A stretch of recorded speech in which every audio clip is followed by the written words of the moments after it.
রাধে রাধে বন্ধুরা, সুপ্রভাত সকলকে। কেমন আছো তোমরা সবাই? আমাদের গল্প কথার নতুন আরও একটি সুন্দর ভ্লগে তোমাদের সকলকে জানাই স্বাগতম। আশা করছি তোমরা সকলে খুব ভালো আছো, সুস্থ আছো, আর আমরাও বেশ ভালো আছি। আর আজকে যেদিনের ভিডিওটা শেয়ার করছি এটা ছিল হচ্ছে শুক্রবার। তো ভিডিও তো শ্যুট করে রেখেছিলাম, কিন্তু প্রচণ্ড ব্যস্ততার কারণেই বলতে পারো ভিডিওটা তোমাদের সাথে শেয়ার করা হয়নি, তো একটু লেটই হয়ে গেল শেয়ার করতে। তো সকালবেলা উঠে ওই যে জানলা দরজা একটুখানি খুলেছি, খুলে না সোজা ছাদে এসেছিলাম। কারণ সকালবেলা না আজকে একটু গাছে কি বলবো মানে সার মতো দেবো, ওই খোল পচার জল ছিল তো সেইটাই আজকে গাছে দেবো। তো ভাবলাম সকাল সকাল না দিয়েই যায়, আসলে না হলে না পরের দিকে রোদ উঠে গেলে তখন নাকি বলে গাছে কোনো খাবার দাবার দিতে নেই, একটুখানি রোদ পড়লে দিতে হয়। তো বিকেলের দিকে অনেক সময় না ছাদে আসতে ইচ্ছা করে না, কোনো রকমে জলটা দিয়ে চলে যায়। তো ভাবলাম সকাল সকাল গাছগুলোকে খাবার দিয়ে দিই, তারপরে রোদ উঠলে ওরাও বেশ ভালোভাবে খাবার দাবার তৈরি করতে পারবে। তো গাছে সমস্ত সার দেয়া হয়ে গেছে, আর এই দিকে হচ্ছে যে পুরনো ফুলগুলো ছিল সেগুলো সমস্ত কেটে দিয়েছি। আর দেখো আকন্দ গাছটায় কত ভরে ভরে ফুল এসেছে। তো একজন দিদিভাই জিজ্ঞেস করেছিল যে আকন্দ গাছটা কি ডাল লাগিয়ে করেছিলাম কি না। হ্যাঁ গো, গাছটা একদম নর্মালি যেরকম আর কি বলবো, গাছ থেকে বাপি ডাল ভেঙে নিয়ে এসেছিলো, তো সেইটাকেই বসিয়েছিলাম, তো সেটার থেকেই গাছ হয়ে গেছে। তবে এটা কিন্তু একদমই বর্ষাকালে বসাতে হবে, এখন এই তীব্র গরমে বসালে না বাঁচার চান্স অনেক বেশি। তবে যদি একটু বর্ষার মধ্যে লাগাও একদম 100% গাছ বেঁচে যাবে। আর যখনই লাগাবে না একটুখানি কয়েকদিন না ছাওয়াই দেবে, যেই দেখবে গাছের পাতাগুলো একটু সোজা হয়ে দাঁড়িয়েছে তখন ওকে রোদে দেবে, তার আগে কিন্তু রোদে দেবে না। তো আজকের দিনটা তো ছিল আমাদের জন্য ভীষণ স্পেশাল, কারণ আজকে ছিল আমাদের ম্যারেজ অ্যানিভার্সারি। তো ঘড়ির কাঁটায় তো 7টা বাজতে চললো, এদিকে আমি তো উঠে কাজ শুরু করে দিয়েছিলাম কারণ আমার ছাদে যেতে হতো। তো এই যে কৌশিক উঠলো, তো ভেবেছি ওকে সকাল সকালই কিছু একটা সারপ্রাইজ দেব। তো সেই জন্যে দেখো একটা ক্যাডবেরি নিয়ে এসেছিলাম, এটা না দেখতে একটুখানি অন্যরকমই। ওই আগের দিন দেখলে না মঞ্জিনিসে গেছিলাম, তো সেখান থেকেই নিয়ে এসেছিলাম। তো এইটা দিয়েই ওকে হচ্ছে অ্যানিভার্সারি উইশ জানিয়েছি, কিন্তু বেচারার চোখে এত ঘুম আর উঠতেও ওর দেরি হয়ে গেছে, তাড়াতাড়ি করে ক্যাডবেরিটা রেখে ও গেল হচ্ছে, ও এখন ফ্রেশ হবে, রেডি হবে, তারপর পুজো দেওয়া আছে। মানে দেখবে বিয়ের প্রথম 1-2 বছর অ্যানিভার্সারি নিয়ে যতটা মাতামাতি থাকে না, আস্তে আস্তে যত সময়টা চলে যায় ততই দেখবে এই অ্যানিভার্সারি জিনিসটা না মানে ভেতরে একটু একটু আনন্দ থাকে, কিন্তু সেটাকে আর অতটা বহিঃপ্রকাশ করা যায় না। এই সংসারের চাপে পড়ে, এইসবের মধ্যে পড়ে মনে হয় আগে সংসার তো সামলাই, পরে ওই সব দেখা যাবে। আস্তে আস্তে জানো তো এই জিনিসগুলো বড্ড রিয়ালাইজ করতে পারছি। তো এখানে রান্নাঘরেও চলে এসেছি, এসে আজকে করবো হচ্ছে বাঁধাকপি। কালকে না বাঁধাকপিটা কাটতে একদমই ভুলে গেছি, ভেবেছিলাম সকালবেলা না আলুর তরকারি করব। তো ফ্রিজটা খুলে দেখি বাঁধাকপিটা রয়েছে, আর বাঁধাকপিটা বাড়িতে আনা হয়েছে মোটামুটি দিন 10-12 হয়ে গেছে। আরও যদি ফ্রিজে রাখা হয় না, ও বাঁধাকপি আর খাওয়া যাবে না, একদম টেস্ট বাজে হয়ে যাবে। তো সেই জন্যে ভাবলাম বাঁধাকপিটাকেই করে ফেলি। তো সকালবেলা বাঁধাকপি কেটে রান্না করতে না আজকে একটু সময়ই লেগেছে। তার মাঝখানে এই যে মটরশুঁটি ছাড়িয়েছি, কারণ বাঁধাকপি করব কোনো তো জোগাড় ছিল না। তো সমস্ত কিছু করে বাঁধাকপিটা বসাতেও আজকে সময় লেগেছে। তো ওদিকে তো আমি রান্নাবান্না করছি, এইদিকে হচ্ছে কৌশিক এখন পুরো ঠাকুরের পুজো দিয়েই যাবে, যেহেতু আমি পুজো করব না। তো ওরও সকালবেলা একটুখানি তাড়াই রয়েছে, তো সেই জন্য সকালবেলা তাড়াতাড়ি উঠে পড়েছে একটুখানি। মানে ও ওঠে এমনিতে 7টার সময়, কিন্তু আজকে একটুখানি 6:45 নাগাদই উঠে পড়েছে, কারণ ওর এদিকে অনেকটা কাজ রয়েছে। সেই তুলনায় দেখতে গেলে ও আবার দেরি করে উঠেছে, যদি 6:30টায় উঠতো তাহলে ধীরে সুস্থে করতে পারতো। তো এইদিকে আমার আটা মাখাও কমপ্লিট। এইদিকে দেখো, এইদিকে বাঁধাকপিও রেডি হয়ে গেছে, রুটি করাও হয়ে গেছে। এবার জাস্ট ওর লাঞ্চ বক্সটা প্যাক করে দেবো। উফ, এই সময়টা বিশ্বাস করো এত তাড়াহুড়ো থাকে না, কেউ যদি ডাকেও না আমার সাড়া দেওয়ার সময় নেই। আর আজকে এই টিফিন বক্সটা খালিই যাচ্ছিলো, তো ভাবলাম ওর মধ্যে একটুখানি আচার দিয়ে দিই। যে আচারটা দেখলে ওটা হচ্ছে মা বানিয়েছে। তো একটু মিষ্টি মিষ্টি কৌশিকের খেতে বেশ ভালোই লাগছে, তো ও তো ওই মানে যখনই পাচ্ছে আচারটাকেই মুখে দিচ্ছে। মাঝে মধ্যে জানো তো আমি আচারের টিফিন বক্সটাকে লুকিয়ে পর্যন্ত রাখছি, কারণ অতিরিক্ত পরিমাণে আচার খেলে যদি পেটে পেটে ব্যথা হয়। তো এদিকে হচ্ছে কৌশিক বেরিয়ে গেলে এইবার হচ্ছে আমার যেগুলো আর কি ধোয়াধুয়ির কাজ বলো, পরিষ্কার করার কাজ বলো, সেইগুলো। আর এখন বলো শীতটা কিন্তু একদমই করে গেছে, হালকা হালকা করে গরমও পড়ছে, যার জন্য না কাজ করতে আগের মতো অতটা অসুবিধা হচ্ছে না। জলটাও যেমন শীতকালে প্রচণ্ড ঠান্ডা থাকতো, জলে হাত দেওয়া যেত না, সেই ব্যাপারটা তো একদমই চলে গেছে। তো নিচের মোটামুটি কাজ গুছিয়ে ওপরে এসে এই যে এখন আগে স্কিন কেয়ারটা করে নিচ্ছি, কারণ সামনেই তো বিয়ে বাড়ি। তো স্কিনটাকে ঠিকঠাক না করলে কোনো মেকআপই কিন্তু ঠিকঠাক বসবে না, যতই মেকআপ করা হোক না কেন কারণ কেমন যেন ফাটা ফাটা হয়ে যাবে। আর তোমরা অনেকেই বলছো যে বিয়েবাড়ির ভ্লগ দিতে, হ্যাঁ গো দেবো, কিন্তু বিশ্বাস করো সমস্যাটা কী হয়ে গেছে বলো তো, অনেকগুলো ভিডিও শ্যুট করা, সেগুলো সমস্ত পেন ড্রাইভে রাখা, সেগুলোর থেকে আবার ফোনে নিতে হচ্ছে, আবার নতুন যেগুলো তুলছি সেগুলো পেন ড্রাইভে ট্রান্সফার করতে হচ্ছে, এই সব মিলমিশ করতে গিয়ে না একেবারে বলতে পারো আমার ল্যাচে গোবরে অবস্থা হয়ে যাচ্ছে। খুব ধীরে সুস্থে ঠান্ডা মস্তিষ্কে না ভিডিওগুলো এ প্রান্ত থেকে ও প্রান্ত, ও প্রান্ত থেকে এ প্রান্ত করতে হচ্ছে। আর এখন তো গরম শুরু হয়ে গেছে, এখন দেখবে আমার কাজের প্যাটার্নও অনেক পাল্টে যাবে। আগে যেমন একদিন অন্তর অন্তর ডাস্টিং করতাম, এখন বলতে গেলে প্রায় ডেলি ডাস্টিং করব। তারপর এদিকে জানলা দরজা খোলা, ঝাড়পোঁছ করা, এইসবের রুটিনের তো অনেক চেঞ্জ হয়ে যাবে। আর এই দেখো যে ব্ল্যাঙ্কেটটাতে দেখছো না ওয়ার পরানো রয়েছে, এইটাকে আজকে খুলেই দেবো, দিয়ে ব্ল্যাঙ্কেটটাকে আগামীকাল ভালো করে রোদ খাওয়াবো, খাইয়ে তারপর তুলে দেবো। কারণ কি বলো তো, ব্ল্যাঙ্কেটটা তো ওয়ার পরানো ছিল, কাছাকাছির তো কোনো ব্যাপার নেই, ওয়ারটাকে কেচে নিলেই হয়ে যাবে। আর দেখো চারকোনা তো সেলাই করা ছিল, পুরো সুতোগুলোকে কাঁচি দিয়ে দিয়ে সব কাটলাম, এত সুন্দর সেলাইটা টিকেছে। আর কি সুতোটাকে ডবল করে সেলাই দিয়েছিলাম, তো ভীষণ সুন্দর সেলাইটা ছিল, তবে একদিক একটুখানি আর কি সেলাইটা খুলে গেছিলো, বাট বাকি 3 দিক পুরো ছিল।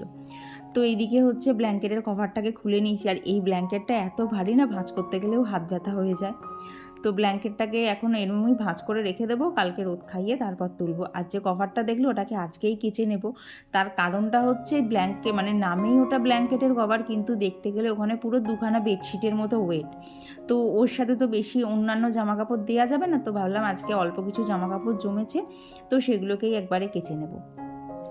আর ওই যে একটা আর কি শীতের শুরুতে যে পাতলা ব্ল্যাঙ্কেটটা দেখেছিলে, পাতলা ঠিক না, দেখতে পাতলা তবে ভালোই গরম হয়, তো সেই ব্ল্যাঙ্কেটটাই আপাতত হাতের কাছে রাখবো, ওই ভোরের দিকে যখন হালকা ঠান্ডা ঠান্ডা লাগবে তখন আর কি দেবো। আর দেখো অ্যানিভার্সারি স্পেশাল কিছুই তো নেই, তাই খাট বিছানাটাকেই একটুখানি ভালো করে মানে ওই যে যে লাল কালারের কুশানটা দেখছো ওইটাকে দিয়েই একটু সুন্দর করে সাজানোর চেষ্টা করলাম, কারণ সারাদিন বাড়ির মধ্যে তো এই একা একাই থাকা আর কাজ করে যাওয়া, তাই নিজের মধ্যে একটুখানি নিজেকেই স্পেশাল ফিল করাচ্ছিলাম। তো প্রথমে তো ওটাকে ওপরের দিকে দিয়েছিলাম, পরে দেখলাম না গো ওপরের দিকে ভালো লাগছে না, তো তারপরে আবার নিচে দিয়ে দিয়েছি। দেখবি যখন আমরা সংসারের চাপে একদমই আবদ্ধ হয়ে যাই, তখন ওই স্পেশাল দিনগুলোকে না ঘরটাকে বা বাড়িটাকে একটুখানি এদিক ওদিক করে সাজানো, আর একটুখানি ঘরের মধ্যেই ভালো মন্দ রান্না, এই দিয়েই যেন জীবনটাকে মনে হয় যেন খুব সুন্দর। আর আজকে কৌশিককে বলেছি যে তাড়াতাড়ি অফিস থেকে আসতে, যদি আসতে পারে তাহলে বেরোবো, না হলে বেরোবো না। তো এখনও জানি না কী প্ল্যানিংয়ে আছে, ভগবান কি লিখে রেখেছে কপালে। তো এখানে ভাবলাম বিছানাটা তো তোলা হয়ে গেছে, আগে কাচতে বসিয়ে দিই, তারপরেই হচ্ছে সমস্ত কাজগুলো করব। তো তৌহিদা দিদিভাই আর কি বলেছিলে যে কিভাবে ওয়াশিং মেশিনে কাচা হয় সেটা দেখাতে। তো এই দেখো ওয়াশিং মেশিনের মধ্যে যা জামাকাপড় জমিয়েছিলাম সমস্ত কিছু বার করেছি, করে না জামাকাপড়গুলোর ভাঁজ খুলে একদম ঝেড়ে ঝেড়ে এগুলোকে আর কি মেশিনের মধ্যে ঢুকিয়ে দিয়েছি, যাতে একটার সাথে একটা আর কি দলা পাকিয়ে না থাকে, কারণ এমনিতেই কাচার সময় সেগুলো একজোট হয়ে যাবে। প্রথম থেকে যদি একজোট হয়ে থাকে না তাহলে পরিষ্কারটা ভালো হয় না। তো এই দিকে দেখো একটা জায়গা রয়েছে, ওখান দিয়ে হচ্ছে গুঁড়ো সাবান যেটাকে আমরা সার্ফ বলি, তো ওই জায়গাটা দিয়ে হচ্ছে সার্ফ দেওয়ার জায়গা, আর এই দিকের যে জায়গাটা দেখলে একটু আগে মুছলাম ওইখানটা দিয়ে হচ্ছে লিকুইড ডিটারজেন্ট দেওয়ার জায়গা। তো এইরকম দুটো জায়গা আছে। আর এই দেখো এই পাশে একটা কল আছে, কলের সাথে ওয়াশিং মেশিনটাকে অ্যাটাচ করাই আছে, মেশিনের কাচার সময় যখন যেরকম জল দরকার ও নিয়ে নেয়। আর ওই দেখো নিচে যে সাদা পাইপটা দেখলে ওটা হচ্ছে জল বেরোনোর রাস্তা, সেটা আমাদের বাথরুমের যে নালি তার সাথে কানেক্ট করা আছে। আর এখানে 1 থেকে 12 মোটামুটি অনেকগুলো হচ্ছে মোড রয়েছে, তবে সবগুলো মোড আমার লাগে না, কারণ সবগুলো অনেকটা সময় নেয়। শুধুমাত্র এই যে কুইক ওয়াশ এটা হচ্ছে 20 মিনিট মতো নেয়, এটাই সব থেকে কম। আর এখানে এই যে স্টার্ট আর পজের সুইচও দেওয়া আছে, তো বেশিরভাগ সময় আমি ওই 20 মিনিটটাই দেই, তাতেই মোটামুটি খুব ভালো কাজা হয়ে যাবে। এখানে চাইল্ড লক অপশানও আছে, আর কি স্টার্ট বাটনটাকে 5 সেকেন্ড মতো প্রেস করে রাখলে ওটা চাইল্ড লক হয়ে যাবে, তার মানে হচ্ছে বাচ্চারাও যদি এসে সুইচ টেপাটিপি করে তাহলেও মেশিনের কোনো কাজে কোনো বাধা চলবে না, ও ওর মতো কাজ করতেই থাকবে। তো এই যে এখানে 20 মিনিটের জন্য বসিয়ে দিয়েছি, এখন এইদিকে কাছাকাছি হোক, আমাকে আর ওদিকে দেখতে হবে না। তো এইভাবেই হচ্ছে কাছাকাছি হয়, ভীষণ ইজি, তুমি একবার কিনে নাও দেখবে অসুবিধাই হবে না। আর যখন তোমার বাড়িতে এটাকে আর কি ইনস্টল করতে আসবে তখন ওনারাই দেখিয়ে দেবেন কীভাবে কি করতে হয়। আসলে আমাদের মেশিনটা প্রায় ধরো 4 বছর মতো হতে গেল, এখন তো যত দিন যায় তখন বিভিন্ন নতুন নতুন জিনিস বেরোয়, বিভিন্ন নতুন নতুন তার ফাংশান বেরোয়, তো সব ফাংশান তো আর একসাথে মিলবে না। তুমি দোকানে গিয়ে দেখো যেটা পছন্দ হবে, নেবে যতক্ষণ ঠিক করেছো নিয়ে নাও, দেখবে কাজের অনেকটা সুবিধা হয়। এই যে কাছাকাছি করতে গেলে এত সময় লাগে, তার উপর একটা বলতে পারো দৈহিক পরিশ্রম তো থাকেই, কাচতে গেলে একটুখানি হাঁপও ধরে যায়। তো তখন দেখবে খুব সুবিধা হবে। তো তুমি নিয়ে নাও, দেখবে যারা ইনস্টল করতে আসবে তারা সমস্তটা তোমাকে বুঝিয়ে দিয়ে যাবে। তো এইদিকে হচ্ছে এখন ঘরের যা টুকটাক ডাস্টিং সেগুলোকেই শুরু করে দিয়েছি, কারণ প্রচণ্ড ধুলো পড়ছে। তোমাদেরকে তো আগের কটা ভিডিওতে দেখিয়েইছি, মানে প্রত্যেক দিন পরিষ্কার করলেই ভালো হয়, এত পরিমাণ ধুলো পড়ছে। তো সেই মতো এই যে এখানে পরিষ্কার করতে শুরু করে দিয়েছি। আর ওই দেখো ফুলের বুকেটাকেও ওখানে রেখেছি, কৌশিক যেটা আগের দিন দিয়েছিল তোমাদেরকে মনে হয় গত ভিডিওতেই শেয়ার করেছিলাম। তো সেটাকে জলের মধ্যে রেখেছি, দিয়ে এখন তো শীত আর কি চলে গেছে, গরম পড়ে গেছে, ফুল আর এখন বেশি দিন যেন তো জলে রাখলে থাকে না, ওই গোড়াগুলো কেমন জলের মধ্যে থেকে পচা পচা হয়ে যায়, তারপর এমন বিশ্রী গন্ধ বেরোয়, তখন মনে হয় ফুলগুলোকে সরিয়ে দেয়, আর ঘরের মধ্যে রাখা যাবে না। আর আমার এখন অবস্থা কি শুনবে? কৌশিক সকালবেলা এখন অফিস বেরিয়ে গেছে, এখন মোটামুটি 8টা মতো বাজে। আমি সমস্ত কাজ ফেলে আমি ভয়েস দিতে বসেছি, তার একটাই কারণ আমার ফোনে যেন একদম স্পেস নেই যে আজকে আমি নতুন ভিডিও তুলবো। আজকে হচ্ছে মঙ্গলবার, তোমাদের সাথে ভিডিওটাও শেয়ার করছি, আজকেই ভয়েস দিচ্ছি। তো এমনই অবস্থা, আমাকে এই ভিডিওটা রেডি করে আপলোডে বসাতে হবে, বসিয়ে এই ভিডিওর যে ক্লিপগুলো থাকে সেগুলো মোবাইল থেকে ডিলিট করতে হবে, তারপরে নতুন ভিডিও শ্যুট করা। মানে এতটাই খারাপ অবস্থা আমার, যার জন্যে মানে একদম বলতে পারো ল্যাজে গোবরে অবস্থা হয়ে যাচ্ছে। কি ভিডিও রাখবো, কি তুলবো নতুন করে, কি ডিলিট করব। এই করতে করতেই মানে মাথা পুরো একদম খারাপ হয়ে যাচ্ছে। তো কদিন হয়তো ভিডিও একটুখানি দেরিতেও আসবে, কারণ আজকে থেকে বিয়েবাড়ি স্টার্ট না, আগামীকাল থেকে আর কি, বুধবার থেকে বিয়েবাড়ি স্টার্ট। তো যথারীতি বাড়ির সামনেই গান বাজনা তো হবেই, তো কতটা কি ভয়েস দিতে পারবো আমি জানি না। তবে ভিডিও তোমাদের সাথে এখন ডেলি শেয়ার করবো, এটা একদম কনফার্ম, কারণ আমার কাছে প্রচুর ভিডিও জমে রয়েছে, সমস্ত কিছু এক এক করে তোমাদের সাথে শেয়ার করব। ওই চলো এবার কিছু কমেন্ট শেয়ার করি। তো আমার গত ভিডিওতে সুরভিদি লিখেছো লাস্ট পার্টে যেটা দেখালে ফুল চকলেট দিয়ে পরে টিফিন বক্স ধরিয়ে দিল, সেটাই আসলে রিয়েল ভার্সেস রিয়েল। হ্যাঁ গো, সেটা একদম ঠিক কথা বলেছো, ওই জন্যেই তো আমি ওটা শেয়ার করেছি, যে সামনেটা কত সুন্দর লাগে না, যে না লাইফটা কত সুন্দর, ফুল দিচ্ছে চকলেট দিচ্ছে, কিন্তু ফুল চকলেটের পেছনে এটো বাসনটাও এসে হাতের মধ্যে পড়ে। মাঝে মধ্যে দেখবে ভয়েসের মধ্যে কথাগুলো এমন হাস্যকর উঠে আসে না, মানে না হেসে পারা যায় না। তো আর সুমনা বিশ্বাস দিদিভাই লিখেছে যে বিয়েবাড়ির ভ্লগ অবশ্যই দেবে, অ্যালবামও দেখাবে। হ্যাঁ গো দিদিভাই, দুটোই করব, আর সেটা এই সপ্তাহের মধ্যেই কোনো একটা ভিডিওতে দেবো। কোনটাতে দেবো আমি বুঝতে পারছি না, প্লিজ কিছু মনে করো না, আমি এই সপ্তাহের কোনো একটা ভিডিওতে দেবো।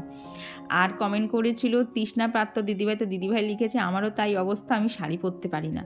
আমিও শাড়ি পরতে পারি না, তবে এইবার বলতে পারো একদম দৃঢ় প্রতিজ্ঞ, শাড়ি আমাকে পরতেই হবে, আমাকে শিখতেই হবে। আমি সমস্ত কিছু শিখতে পারছি, শাড়িটা কেন শিখতে পারছি না, শাড়ি আমাকে পরতেই হবে। আর স্পেশালি শাড়ি পরতে না আমার খুব ইচ্ছা করে, আর সেই জিনিসটা যখন না পারি না তখন নিজের ওপরে নিজেরই খুব রাগ হয়। তো এইবার শিখেছি, মানে এইবার প্ল্যান করেছি যেখানেই যাব টুকটাক এদিক ওদিক, সে হোক না শাড়িটা আস্তে আস্তে ঘাগরা, আমি শাড়ি পরেই যাব।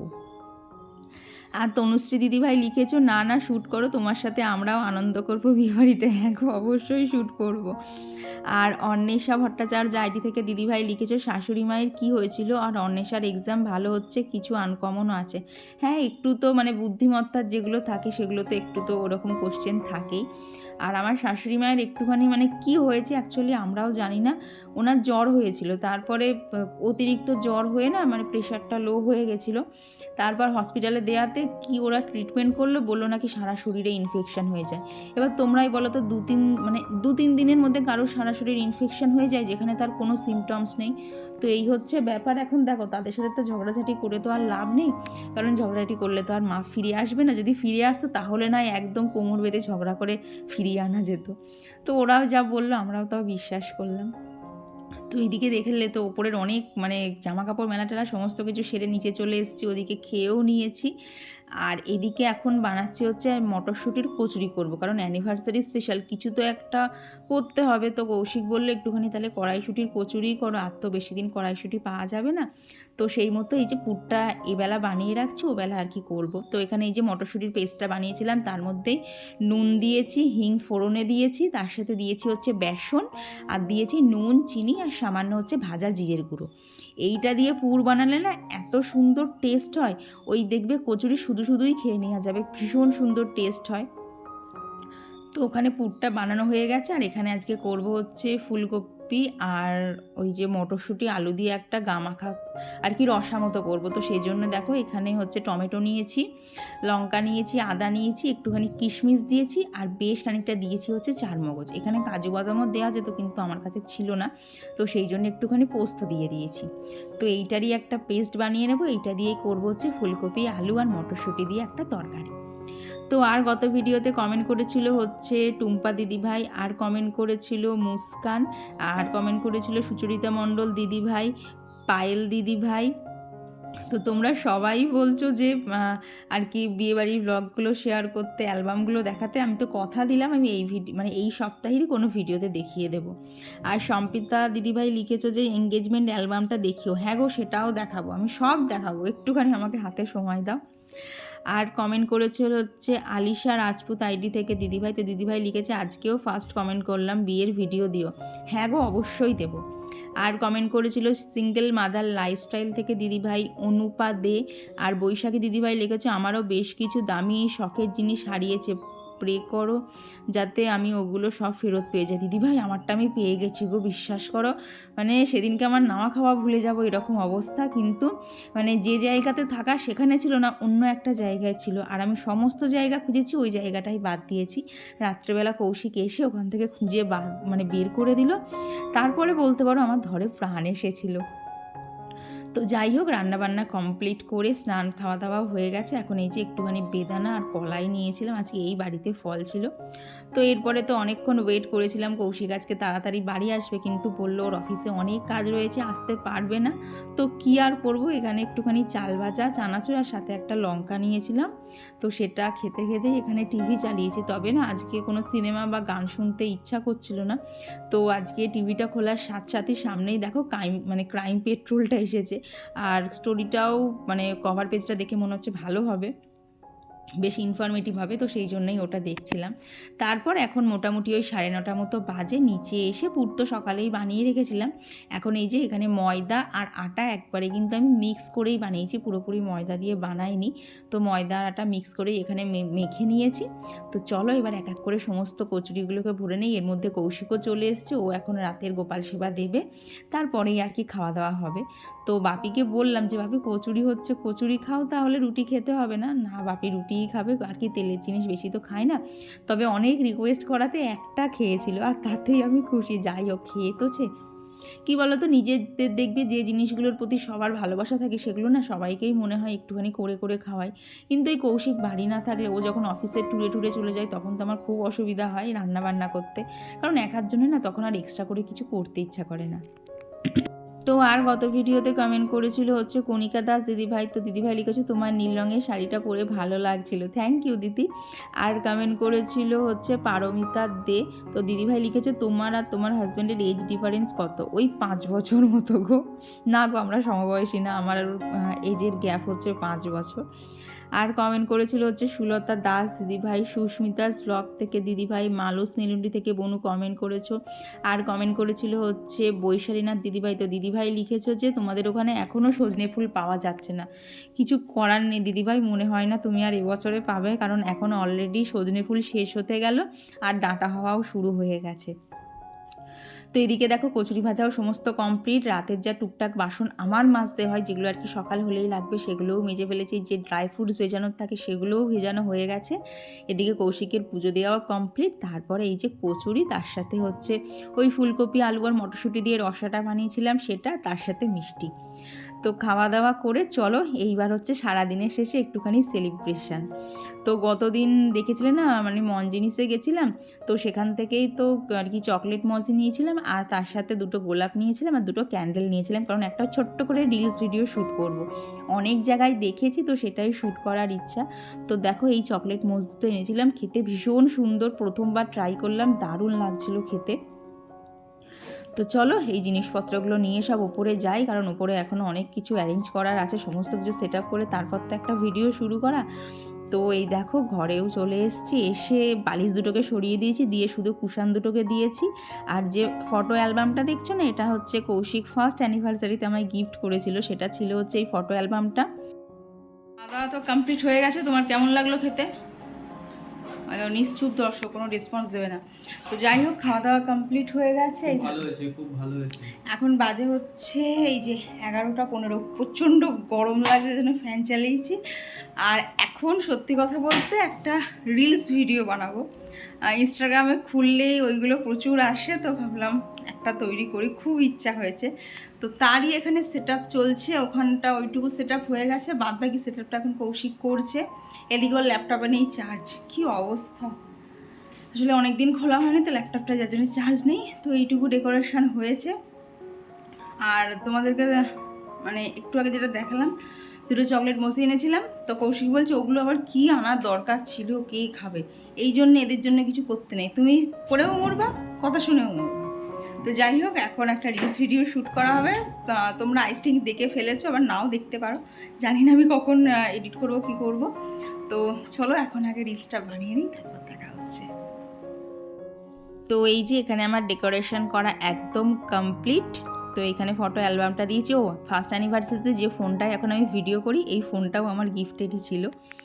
তো এইখানে দেখো আমাদের বিয়ের প্রত্যেকটা ছবি, রিসেপশান থেকে শুরু করে বিয়ে, তারপরে ভাত কাপড়, সমস্ত লুকের এখানে ছবি দেওয়া আছে। শুধু গায়ে হলুদটাই নেই, সমস্ত লুকসেরই এখানে ছবি দেওয়া আছে। তো এখানে ডেকোরেশন করা কমপ্লিট, গোলাপ টোলাপ দিয়ে সমস্ত সাজিয়ে নিয়েছি, এবার শুধু ভিডিও শ্যুট করার। আর এই দেখো কৌশিক একদম হাঁ করে মনোযোগ সহকারে বিয়ের ভিডিওটা দেখছে। এটা জাস্ট ট্রেলার ছিল, তোমরা যারা এটা দেখতে চাও দেখবে আমার ফেসবুকে এটা আপলোড করা আছে। ফেসবুকটা খুললেই মানে আমার নামটা সার্চ করলেই প্রথম যে পোস্টটা আসবে সেটাই হচ্ছে এটা। তো চলো এখন আগে ভিডিওটা শ্যুট করে নিই, তারপর দেখা হচ্ছে। সমস্ত কিছু কমপ্লিট হলো। মানে ভিডিওটা সাইজ হয়তো খুব বেশি হলে 15 সেকেন্ড 20 সেকেন্ড, কি হার্ডলি 30 সেকেন্ড হবে, কিন্তু সেটা শ্যুট করতে গিয়েই এই দেখো বেজে গেছে পুরো 12টা। তো এইবার হচ্ছে শোয়া। বাবা, আবার কালকে শনিবার, কালকে যদি রবিবারও তো একটু বেশিই ভালো হতো, তাহলে সকাল সকাল উঠতে হতো না। কি বলো তো, শোয়াটা যদি 12টায় হয় না, সকালবেলা উঠতে খুব কষ্ট হয়। আর কচুরি মিষ্টি ওসব খাওয়ার পর এখন একটা কেক খাওয়া হলো, যেটা আর কি কৌশিক গতকাল এনেছিল। তো ওটা হয়তো দোকানের একটুখানি 1-2 দিনের হয়তো পুরনো কেক হতে পারে, টেস্টটা কেমন একটু একটু লাগছিল। তো সেই জন্য কৌশিক বললো কিছু করার নেই, ফেলে দেওয়ার আগে মানে নষ্ট হয়ে যাওয়ার আগে খেয়ে নেয় ভালো। তো ওইটাই খেয়েছি। আর যে দুটো চকলেট মসি রয়েছে ওই দুটোকে রেখে দিয়েছি, ওই দুটো পরে আস্তে আস্তে খাওয়া যাবে। তো সমস্ত কিছু দিয়ে তোমাদের ভিডিওটা কেমন লাগলো অবশ্যই জানিও। আর ভালো লাগলে একটা লাইক করে দিও। আর হচ্ছে তোমরা অনেকেই বলছো যে বিয়ের অ্যালবামটা শেয়ার করতে, ভেবেছিলাম এই ভিডিওতে শেয়ার করব, কিন্তু হয়ে উঠলো না। তো দেখছি রবিবারে যদি তোমাদের সাথে শেয়ার করে দেয়া যায়, যদি ফাঁকা সময় থাকে অবশ্যই শেয়ার করে দেবো। তো চলো, আজকের জন্য সবাইকে জানাই গুড নাইট, টাটা।